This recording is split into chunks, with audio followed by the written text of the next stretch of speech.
नमस्कार जय जगन्नाथ फ्रेंड पुणी थोड़ा स्वागत करुच्ची आज भिडियो को फ्रेंड सुभद्रा योजनार षष्ठ पर्याय टंका आसंता 24 तारिख दिन मिलवाक जाऊँगी आपने जानते किंतु कौ मैंने पाइबे सुभद्रा योजनार यही टंका आपने भिडियो माध्यम कंप्लीट डिटेल्स जानीपारे आपने जानते बर्तमान आप स्टाटस अंडर प्रोसेस अच्छी आप पाईना आपने भिडियो देखूँ आ जो हिताधिकारी मैंने भी प्रथम पर्याय टंका पाई किंतु द्वितीय पर्याय टंका पाई स्टाटस जाए अपडेट होनी से भी देखा आवश्यक योग्य हिताधिकारी मैंने भी रिजेक्ट हो जाती भूल कारण देकी रिजेक्ट हो जाती से कौन करेंगे आवश्यक से पर्यायर पैसा मिले कि ना से नहीं कि आपने भिडियो माध्यम कंप्लीट डिटेल्स जानीपारे तो भिडियो को जमा भी स्किप करूँ ना देखो किसी लोक स्टाटस बर्तमान अंडर प्रोसेस अच्छी आउ किसी लोक बर्तमान अप्रूव शो करुच्ची आउ किसी हिताधिकारी डिस्ट्रिक्ट लेवल रे वेरिफिकेशन होगी रिजेक्ट कराई आउ किसी लोक म्युनिसिपालिटी लेवल रे वेरिफिकेशन कर रिजेक्ट कराई जदि आपड़ी सब प्रोब्लेम रही कौटी कम्प्लेन करने आवश्यक कौटी आपको जावा आवश्यक कंप्लीट डिटेल्स आपने भिडियो माध्यम जानीपारे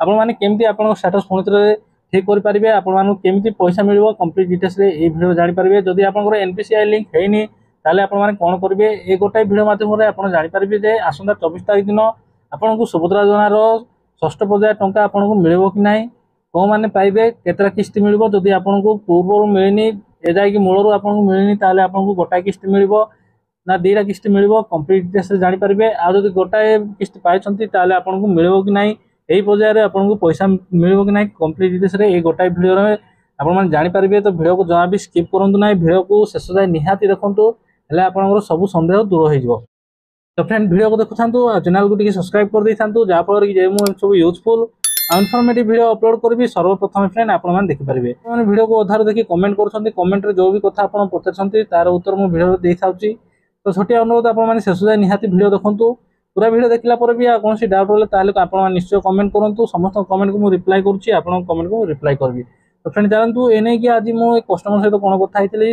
आपने कल रेकर्डिंग कंप्लीट डिटेल्स शुणु हेल्ले आपने जानीपारे तो चलतु कल रेकर्डिंग शुणा। नमस्कार सुभद्रा हेल्पलाइन को आपको स्वागत दयाकोरी सुभद्रा योजना संबंधित प्रश्नटी कहतु। Good evening ma'am. Very good evening sir कहतु।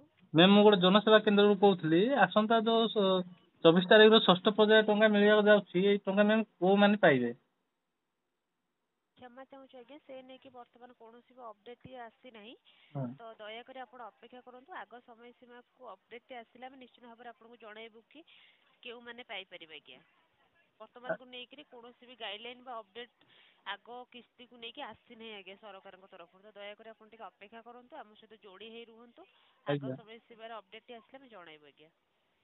अच्छा बहुत लोक रिजेक्ट होती वेरिफिकेशन है लोक मैंने बहुत माने आसिक मुंड हाँ मैम से 2-3 मास है अभियोग कर सारी तापर भी मैम एमती किसी लोक प्रथम रू मिलनी प्रथम किस्ती कि सेकेंड किस्ती मिलनी आउ किसी लोक मैम प्रथम किस्ती मिल सब अंडर प्रोसेस रोचे फील्ड वेरिफिकेशन करा जायछि हाँ आगे जो मानकर फील्ड वेरिफिकेशन करा जायछि फील्ड वेरिफिकेशन पर जदि से माने एलिजिबल रहउछन से माने पाई परिबे आगे मैम प्रथम तो जो मानकर अंडर प्रोसेस थिला से मानकर फॉर्म रे किछि त्रुटि रहिथिला जोथि पय ही से माने पाई परि नाहंती तो दया करी आपण अपेक्षा करंतु काहे कि ना फील्ड वेरिफिकेशन पर ही जदि से माने एलिजिबल होउछन से माने पाई परिबे सेमानको फॉर्म टी को रिजेक्ट करा जाय नथिला सेमानको फॉर्म टी प्रोसेस रे थिला काहे कि ना सेमानकर तांको तरफ रु ही किछि त्रुटि रहिछि जोथि पय से माने वर्तमान जाय पाई परि नथिले अंडर प्रोसेस जो माने रहउतला सेमानकर फील्ड वेरिफिकेशन पय सरकार को तरफ रु अपडेट रहउतला आगे।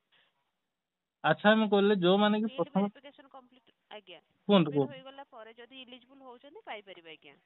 अच्छा हम जो माने प्रथम रू पाई नांती धरा जाऊ से माने को षष्ठ पर्याय रे जो पैसा मिलिबो से माने दीटा किस्ती टंका पाइबे ना गोटाई किस्ती पाइबे सेमिति भी निर्दिष्ट भाव में आम तो कहि परिबुन कि दुईटी जाक पाइबे कि गोटे पाइबे जदि एलिजिबल होउथिबे पाई परिबे आज्ञा। अच्छा गोटाई नले दीटा दीटा तो पाइबे नै मते लागुनी। अच्छा मैम जो मानकर प्रथम किस्ती पाई से माने द्वितीय किस्ती पाई नांती सेही गोटाई माने प्रथम किस्ती रो अपडेट ही आसी स्टेटस रे वर्तमान से मानकर तो से माने काई माने स्टेटस कोन शो करूची माने गोटाई फास्ट किस्ती जो पैसा आसी सेहीटा ताकर मेंशन हेची देखो जो माने दीटा पाई जाय अपडेट शो करूनी ना मैम शुण जो माने दीटा पाई जायछंती से मानकर दीटा किस्ती केबे केबे जायछि बा लेटेस्ट किस्तीटा केबे जायछि को अकाउंट जायछि सेरा मेंशन होउची एमती जो मानकर प्रथम किस्ती पाइछंती केवल सेटा ही अपडेट आछि सेकंड किस्ती किछि अपडेट आसीनी कि से माने सेकंड किस्ती भी पाई नांती ଥରେ ଯୋଉମାନେ ପାଇଲେ ସେମାନଙ୍କୁ ତ ସେକେଣ୍ଡ ରେ ଆରାମସେ ମିଳିଯିବା କଥା ଯଦି କୌଣସି କାରଣରୁ ରିଜେକ୍ଟ ହେଇଛି ନାଇଁ ନାଇଁ ରିଜେକ୍ଟ ଶୋ କରିବା ସେମିତି କଥା। ଆଜ୍ଞା ଆଜ୍ଞା ଆଜ୍ଞା ତାଙ୍କର କିଛି ବି ଶୋ କରୁନି। ନାଇଁ ନାଇଁ ପ୍ରଥମ ରିଜେକ୍ଟ ଶୋ କରୁଥିଲେ ମୁଁ ଆପଣଙ୍କୁ କଲ୍ କରିନଥାନ୍ତି କି ଏଇ ବିଷୟରେ କହିନଥାନ୍ତି। ସେମାନଙ୍କର ଯୋଉ ଆଜ୍ଞା ଆଜ୍ଞା ପ୍ରଥମ କିସ୍ତି ନାହିଁ ଅପଡେଟ ହେଇଛି ସେକେଣ୍ଡ କିସ୍ତି ସେମାନେ ପାଇନାହାନ୍ତି କି ସେକେଣ୍ଡ କିସ୍ତି ଅପଡେଟ ହେଇନି କିମ୍ବା ସେମାନଙ୍କୁ ରିଜେକ୍ଟ ହେଇନି। ଆଜ୍ଞା ଆପଣ ଚେକ୍ କରିଥିଲେ? ଆଜ୍ଞା ଆଜ୍ଞା ମୁଁ ଏମିତି ପ୍ରାୟ ଲୋକ ଆସୁଛନ୍ତି ଚେକ୍ କରୁଛନ୍ତି ମାନେ ମୋ ମୁଣ୍ଡ ଖରାପ କରିଦଉଛନ୍ତି ଯେ କୋଉ କାରଣ ପାଇଁ ସେମାନେ ପାଇଲେ ନାହିଁ ସେକେଣ୍ଡ କିସ୍ତି। ସାର୍ ଦୟାକରି ତାଙ୍କର ଆପ୍ଲିକେସନ ନମ୍ବରଟି କହିପାରିବେ ଆପ୍ଲିକେସନ ନମ୍ବର ଆମେ ଷ୍ଟାଟସଟି ଚେକ୍ କରିକି ଅପଡେଟ ଦେଇପାରିବୁ। ଆପ୍ଲିକେସନ ମୁଁ ତ ମ୍ୟାମ୍ ଏବେ ଅଫିସରେ ନାହିଁ ନହେଲେ ମୁଁ ଆପ୍ଲିକେସନ ଆପଣଙ୍କୁ ନମ୍ବର ସହିତ ଯୋଗାଯୋଗ କରନ୍ତୁ କାହିଁକିନା କିଛି ବି ଷ୍ଟାଟସରେ କିଛି ଗୋଟେ ସ୍ପେସିଫିକ୍ ଶୋ କରୁଥିବ କି କଣ ଅସୁବିଧା ହୋଇଛି ବା ହଁ କେଉଁ ପାଇଁ ପାଇପାରିନାହାନ୍ତି ବା କେବେ ପାଇବେ କି ନାହିଁ ବା ରିଜେକ୍ଟ ହୋଇଛି କି କଣ ଆମେ ଷ୍ଟାଟସଟି ଦେଖିଲା ପରେ ହିଁ ଅପଡେଟ୍ ଦେଇପାରିବୁ ସେମିତି ଭାବରେ ଆନୁମାନିକ ଭାବେ କହିପାରିବୁନି କି ହଁ। କଣ ଶୋ କରୁଛି ଆମେ ଷ୍ଟାଟସଟି ଦେଖିଲା ପରେ ହିଁ ଜଣାଇ ପାରିବୁ। ନାଇଁ ମ୍ୟାମ୍ ରିଜେକ୍ଟ କହିନାହିଁ ଏତିକି ମୁଁ 100% ସିଓର। ଠିକ୍ ତାପରେ ଅଛି ମ୍ୟାମ୍ ତାଙ୍କ ଆପ୍ଲିକେସନ ନମ୍ବର ସହିତ ଟିକେ ଯୋଗାଯୋଗ କରନ୍ତୁ ନଚେତ ଆଉ କିଛି ଜାଣିବା ପାଇଁ ଚାହୁଁଛନ୍ତି କୁହନ୍ତୁ। ଠିକ୍ ଅଛି ମ୍ୟାମ୍ ଯୋଉମାନେ ମାର୍ଚ୍ଚ 31 ଭିତରେ ଆପ୍ଲାଏ କରୁଛନ୍ତି ସେମାନେ କଣ ଏଇ ପର୍ଯ୍ୟାୟରେ ପାଇବେ? ବର୍ତ୍ତମାନ ସେଇ ନେଇକି ଆଗ ସମୟ ସୀମାକୁ ଯୋଉ ଅପଡେଟ କିସ୍ତିଟି ଆସିବାର ଅଛି ହୁଁ ସେ ନେଇକି ବର୍ତ୍ତମାନ ପର୍ଯ୍ୟନ୍ତ କୌଣସି ବି ଅପଡେଟ ଆସିନି ସରକାରଙ୍କ ତରଫରୁ ଆମ ନିକଟକୁ ତ ଆଗ ସମୟ ସୀମାକୁ ଆସିଲେ ଆମେ ଜଣେଇ ପାରିବୁ ଆଜ୍ଞା। ତ ମ୍ୟାମ୍ ଆପଣଙ୍କୁ କିଛି ଇନଫର୍ମେସନ ନ ଦେଇକି ମନ୍ତ୍ରୀ କେମିତି ବାଇଟ ଦଉଛନ୍ତି ଯେ 24 ତାରିଖରେ ମିଳିଯିବ ଏଇମାନଙ୍କୁ ସେଇମାନଙ୍କୁ। ଆଜ୍ଞା କ୍ଷମା ଚାହୁଁଛୁ କି ବର୍ତ୍ତମାନ ସେ ନେଇକି ପର୍ଟିକୁଲାର ଅପଡେଟ ଆସିନି କି କେଉଁମାନେ ପାଇବେ ବା ରିଜେକ୍ଟ ଯୋଉମାନେ ହେଇଥିଲା ସେମାନେ ପାଇବେ କି ନାହିଁ ବା ଯୋଉମାନେ 31 ତାରିଖ ପୂର୍ବରୁ ଆପ୍ଲାଏ କରିଥିଲେ ସେମାନେ ପାଇବେ କି ନାହିଁ ହୁଁ ଆପଣଙ୍କ କଥା ଅନୁସାରେ ହଁ ନ୍ୟୁଜରେ ଆପଣ ଶୁଣିଛନ୍ତି କିନ୍ତୁ ସେ ନେଇକି ବର୍ତ୍ତମାନ ସଠିକ୍ ଅପଡେଟ୍ ବର୍ତ୍ତମାନକୁ ନେଇକି ଆସିନାହିଁ କି କେଉଁମାନେ ପର୍ଟିକୁଲାର ପାଇବେ ଆଗ ସମୟ ସୀମାକୁ ନିଶ୍ଚିତ ଭାବରେ ଆସିବ ଆମେ ଜଣାଇ ପାରିବୁ ଦୟାକରି ଅପେକ୍ଷା କରନ୍ତୁ ଆମ ସହିତ ଯୋଗାଯୋଗ ରଖିଥାନ୍ତୁ।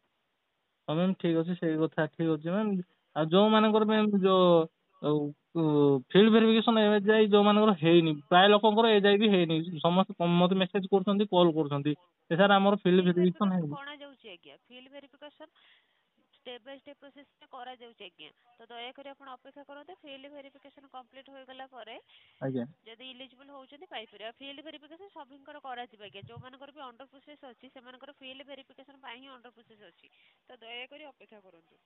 ଯୋଉମାନଙ୍କର ଡିସି ଏମଏଲ ବା ଏମସି ଏମଏଲ ରେ ଯୋଉ ରିଜେକ୍ଟ ହେଇଛି ଆଜ୍ଞା ଯୋଉ ଡିଷ୍ଟ୍ରିକ୍ଟ ଲେଭୁଲ ବା ମ୍ୟୁନିସିପାଲିଟି ଲେଭୁଲ ଯୋଉ ରିଜେକ୍ଟ ହେଇଛି ସେଇଟା ବି ସେମାନଙ୍କର ମାନେ କିଛି ନାହିଁ ସେମାନଙ୍କର ଯେହେତୁ ସେଇଟା ସେ ନେଇକି ଫିଲ୍ଡ ଭେରିଫିକେସନ ପରେ ରିଜେକ୍ଟ କରାହେଇଛି ତ ସେମାନେ କୋଉଠି କମ୍ପ୍ଲେନ କରିବେ କଣ କରିବା ଆବଶ୍ୟକ? ଡିଏସସି DLSSC ରେ ଯୋଉମାନଙ୍କର ରିଜେକ୍ଟ ହେଇଛି ଡିଷ୍ଟ୍ରିକ୍ଟ ଲେଭୁଲର ଭେରିଫିକେସନ ଆଜ୍ଞା ହଁ ଡିଷ୍ଟ୍ରିକ୍ଟ ଲେଭୁଲର ଯୋଉମାନଙ୍କର ଭେରିଫିକେସନ କରାଯାଉଛି ଯୋଉମାନେ ଗ୍ରାମ ପଞ୍ଚାୟତରେ ରହୁଛନ୍ତି ହଁ ସେମାନଙ୍କର ଭେରିଫିକେସନ ଡିଷ୍ଟ୍ରିକ୍ଟ ଲେଭୁଲରେ କରାଯାଇଛି କରାଯାଇଛି ସେମାନେ ନିଜର ବ୍ଲକରେ ଯାଇକି ଯୋଗାଯୋଗ କରିବେ କାହିଁକିନା ବ୍ଲକକୁ ସେମାନଙ୍କର ଇନଫର୍ମେସନ ଯାଇଅଛି କି କେଉଁ କାରଣ ପାଇଁ ରିଜେକ୍ଟ ହୋଇଛି ଆମେ ଆଚ୍ଛା କିମ୍ବା ଆପଣ ଯୋଉ ଷ୍ଟାଟସଟି ଚେକ୍ କରିବା ଆମକୁ କେବଳ ସେ ଷ୍ଟାଟସର ଅପଡେଟ୍ ହିଁ ଶୋ କରିବ କେଉଁ ସ୍ତରରେ ରିଜେକ୍ଟ କରାଯାଇଛି ହଁ ଯେମିତିକି ଗ୍ରାମ ପଞ୍ଚାୟତରେ ରହୁଥିବା ଲୋକମାନଙ୍କର ଡିଷ୍ଟ୍ରିକ୍ଟ ଲେଭୁଲରେ ରିଜେକ୍ଟ କରାଯାଇଛି ହଁ ସହରାଞ୍ଚଳରେ ରହୁଥିବା ଲୋକମାନଙ୍କର ମ୍ୟୁନିସିପାଲିଟି ମ୍ୟୁନିସିପାଲ ଲେଭୁଲରେ ଲେବୁଲରେ ରିଜେକ୍ଟ କରାଯାଇଛି ହଁ ତ ସେମାନେ ତାର ସଠିକ୍ ତଥ୍ୟ ଗ୍ରାମାଞ୍ଚଳରେ ରହୁଥିବା ଲୋକ ବ୍ଲକରେ ଯୋଗାଯୋଗ କରି ପାଇପାରିବେ ସହରାଞ୍ଚଳର ଲୋକ ତାଙ୍କର କର୍ପୋରେଟ ଅଫିସରେ ଯାଇ ଯୋଗାଯୋଗ କରି ପାଇପାରିବେ ତ ଆମେ ସେମିତି ନିର୍ଦ୍ଦିଷ୍ଟ ଭାବରେ କହିପାରିବୁନି କେଉଁ କାରଣ ପାଇଁ ରିଜେକ୍ଟ ହୋଇଛି ସେମାନେ ନିଜର ବ୍ଲକ ନହେଲେ ନିଜର ଯିଏ ବି ମ୍ୟୁନିସିପାଲିଟି ସହରାଞ୍ଚଳ ରହୁଛନ୍ତି ମ୍ୟୁନିସିପାଲିଟିରେ ଯାଇକି ଯୋଗାଯୋଗ କରିବେ ସେମାନେ ସେଇଠୁ ତାଙ୍କର କାରଣ ଜାଣିପାରିବେ ଯଦି କାରଣଟି ସଠିକ୍ ରହୁଥାଏ ହଁ ତାଙ୍କର ଯେଉଁ କାରଣ ପାଇଁ ବି ରିଜେକ୍ଟ ହୋଇଥିବ ଯଦି କାରଣ ସଠିକ୍ ହୋଇଥିବ ସେମାନେ ଇଲିଜିବୁଲ୍ ହେବେନି ଯଦି ଆଜ୍ଞା କାରଣଟି ସଠିକ୍ ନ ରହୁଥିବ ଅଭିଯୋଗ କରିବେ।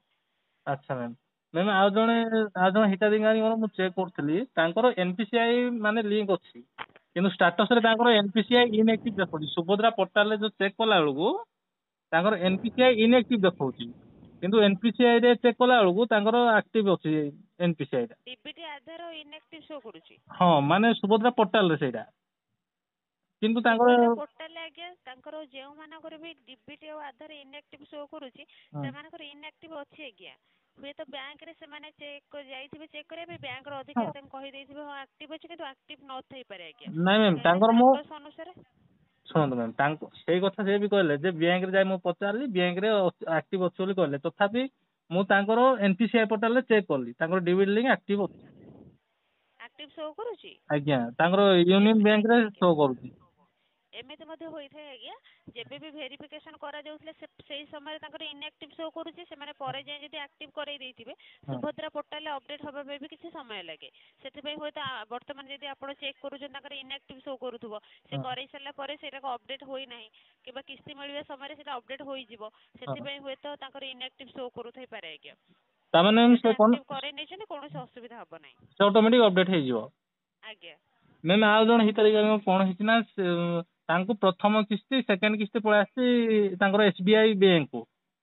ସେ ବି ବ୍ୟାଙ୍କ ମାନେ ଆକାଉଣ୍ଟ ମାନେ ଚେଞ୍ଜ କରିବାକୁ ଚାହୁଁଛନ୍ତି, ତାଙ୍କର ଡିବିଟ୍ ଟା ସେମାନେ ବ୍ୟାଙ୍କ ଅଫ ଇଣ୍ଡିଆରେ କରିବେ। ତ ବ୍ୟାଙ୍କ ଅଫ ଇଣ୍ଡିଆରେ ଡିବିଟ୍ ଲିଙ୍କ ଆକ୍ଟିଭ ହେଲା ପରେ ଥାର୍ଡ ଫେଜ୍ ଟଙ୍କା ସେ କଣ ବ୍ୟାଙ୍କ ଅଫ ଇଣ୍ଡିଆରେ ପାଇବେ ନା ସେ SBI ଆକାଉଣ୍ଟକୁ ଯିବ? ଆଜ୍ଞା ତାଙ୍କର ବ୍ୟାଙ୍କ କେଉଁ ବ୍ୟାଙ୍କ ଶୋ କରୁଛି? ତାଙ୍କର ବର୍ତ୍ତମାନ SBI ବ୍ୟାଙ୍କ ଅଛି, ସେ 2ଟା କିସ୍ତି ଟଙ୍କା ସେଇଠି ପାଇଛନ୍ତି। ସେ ସାର୍ ଏବେ ଆପଣଙ୍କ ଭଏସ କଟ୍ ହଉଛି ଆଜ୍ଞା। ମ୍ୟାମ୍ ଏବେ ବର୍ତ୍ତମାନ ସେମାନେ ପାଇଛନ୍ତି SBI ବ୍ୟାଙ୍କ ଆକାଉଣ୍ଟରେ। ଆଜ୍ଞା ଏବେ 2ଟା କିସ୍ତି ସେଠି ପାଇଯାଇଛନ୍ତି। ଏବେ ସେଇଆ ଡିବିଟି ଟା ସେ ସେଇଠି ଇନଆକ୍ଟିଭ କରିକି ତାଙ୍କର ଷ୍ଟେଟ ବ୍ୟାଙ୍କ ଅଫ ଇଣ୍ଡିଆରେ ଏ ଯୋଉ ବ୍ୟାଙ୍କ ଅଫ ଇଣ୍ଡିଆରେ ସେ କରିବେ ଆକ୍ଟିଭ। ତ ନେକ୍ସଟ କିସ୍ତି ବ୍ୟାଙ୍କ ଅଫ ଇଣ୍ଡିଆକୁ ଆସିବ ନା? ଯଦି ଡିବିଟି ଟିକୁ ଅପଡେଟ୍ କରାଇ ନେଇଛନ୍ତି, ଆଧାର ଡିବିଟି ଯଦି ବ୍ୟାଙ୍କ ଅଫ ଇଣ୍ଡିଆରେ ଅପଡେଟ୍ ରହୁଛି ତାହେଲେ ବ୍ୟାଙ୍କ ଅଫ ଇଣ୍ଡିଆରେ ପାଇବେ। ଯେଉଁ ବି ବ୍ୟାଙ୍କରେ ଆଧାର ଆଉ ଡିବିଟି ଅପଡେଟ୍ ରହିବ ସେଇ ବ୍ୟାଙ୍କରେ ପାଇବେ। କିନ୍ତୁ ପୂର୍ବ ବ୍ୟାଙ୍କରୁ ତାଙ୍କୁ ପ୍ରଥମେ ଡିବିଟିକୁ କ୍ଲୋଜ୍ କରିବା ପାଇଁ ପଡ଼ିବ, ଇନଆକ୍ଟିଭ କରିବା ପାଇଁ ପଡ଼ିବ। ନ୍ୟୁ ବ୍ୟାଙ୍କରେ ଡିବିଟି ଆଉ ଆଧାର ଆକ୍ଟିଭେଟ୍ କରିବା ପରେ ବର୍ତ୍ତମାନ ବ୍ୟାଙ୍କରେ ପାଇପାରିବେ। ମ୍ୟାମ୍ ଚେଞ୍ଜ କଲେ କିଛି ଅସୁବିଧା ହବନି ତ? କିଛି ଅସୁବିଧା ହେବନି। ଏଇଟା ହିତାଧିକାରୀ ଧ୍ୟାନ ଦେବେ କି ପୂର୍ବ ବ୍ୟାଙ୍କରେ ଡିବିଟିକୁ ପ୍ରଥମେ ଇନଆକ୍ଟିଭ କରେଇକି ନ୍ୟୁ ବ୍ୟାଙ୍କରେ ଆକ୍ଟିଭେଟ୍ ହଁ କରାଇବା ମ୍ୟାମ୍ ପାଇଁ ପଡ଼ିବ। ଇନଆକ୍ଟିଭ ନ କଲେ ତ ନୂଆ ବ୍ୟାଙ୍କରେ ଆକ୍ଟିଭ ହବ ନାହିଁ। ଆଜ୍ଞା ତାମାନେ କିଛି ଚେଞ୍ଜ କଲେ କିଛି ପ୍ରୋବ୍ଲେମ ହବ ନାହିଁ। ନାଇଁ ପ୍ରୋବ୍ଲେମ କିଛି ହବ ନାହିଁ, କିନ୍ତୁ ଧ୍ୟାନ ଦେବେ କି ଯେମିତି ଡିବିଟି ଆକ୍ଟିଭେଟ୍ ହୋଇଥିବ, ନଚେତ ପେଣ୍ଡିଂ ରହିଯିବ ଆଜ୍ଞା। ଯଦି ଡିବିଟି ଆକ୍ଟିଭେଟ୍ ନ ହୋଇଥିବ, ପୂର୍ବ ବ୍ୟାଙ୍କରେ ଯଦି ଡିବିଟି କ୍ୟାନସେଲ ନ ହୋଇଥିବ, ନ୍ୟୁ ବ୍ୟାଙ୍କରେ ଯଦି ଆକ୍ଟିଭେଟ୍ ନ ହୋଇଥିବ, ପେମେଣ୍ଟଟି ଦୁଇଟି ଯାକ ବ୍ୟାଙ୍କରୁ କୋଉ ବ୍ୟାଙ୍କ ନ ବି ମଧ୍ୟ ପାଇପାରନ୍ତି, କାହିଁକିନା ସେଇଟା ପେଣ୍ଡିଂ ରହିଯାଇପାରେ ଯଦି ଆକ୍ଟିଭେଟ୍ ନ ହୋଇଥିବ। ଆଚ୍ଛା ଆଜ୍ଞା ତ ଧ୍ୟାନ ଦେଇକି ଯଦି ଆପଣ ଅପଡେଟ୍ କରେଇ ନେଉଛନ୍ତି ତାହେଲେ କିଛି ଅସୁବିଧା ହବନି। ଡିବିଟି ଯେଉଁ ବି ବ୍ୟାଙ୍କରେ ରହିବ ଆପଣ ପାଇପାରିବେ। ମ୍ୟାମ୍ ଯୋଉ ଷ୍ଟୁଡେଣ୍ଟ ମାନଙ୍କୁ ସ୍କଲାରସିପ ନା ରିଜେକ୍ଟ ହେଇଛି ସେମାନେ କଣ କରିବେ?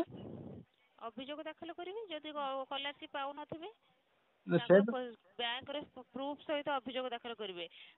ପ୍ରିଭିୟସ୍ ଇୟର ବା ପୂର୍ବ ବର୍ଷ ଯେବେ ବି ଲାଷ୍ଟ ପାଇଥିଲେ ତାଙ୍କର ସ୍କଲାରସିପ, ସେଇ ପ୍ରିଭିୟସ୍ ଇୟରର ଷ୍ଟେଟମେଣ୍ଟ ଆଣିବେ ବ୍ୟାଙ୍କରୁ, ତାକୁ 1MBର PDF ବନେଇବେ। ସେଇ PDFକୁ ପ୍ରାମାଣିକ ଭାବେ ଅଭିଯୋଗରେ ଦାଖଲ କରିବେ କି ବର୍ତ୍ତମାନ ସ୍କଲାରସିପ ପାଉନାହାନ୍ତି, ପୂର୍ବ ବର୍ଷ ଏଇ ତାରିଖରେ ବା ଡେଟ୍ରେ ପାଇଥିଲେ, ବର୍ତ୍ତମାନ ଇଲିଜିବୁଲ ଅଛନ୍ତି ପାଇବା ପାଇଁ। ପ୍ରାମାଣିକ ଭାବରେ ଅଭିଯୋଗ ଦାଖଲ କରିବେ। ଯଦି ଇଲିଜିବୁଲ ହଉଛନ୍ତି ଭେରିଫିକେସନ ପରେ ପାଇପାରିବେ। ସେମାନେ ନୂଆରେ ଆଉ କେବେଠୁ ନୂଆରେ ଯୋଉମାନେ ଆବେଦନ କରିବେ ସେମାନେ କେବେଠୁ ଆବେଦନ କରିପାରିବେ? ବର୍ତ୍ତମାନ ସେ ନେଇକି ଅପଡେଟ୍ ଆସିନାହିଁ। ଲାଷ୍ଟ ଡେଟ୍ ତ ମାର୍ଚ୍ଚ ମାସ 31 ତାରିଖ ଥିଲା ଫର୍ମ ଆପ୍ଲାଏର।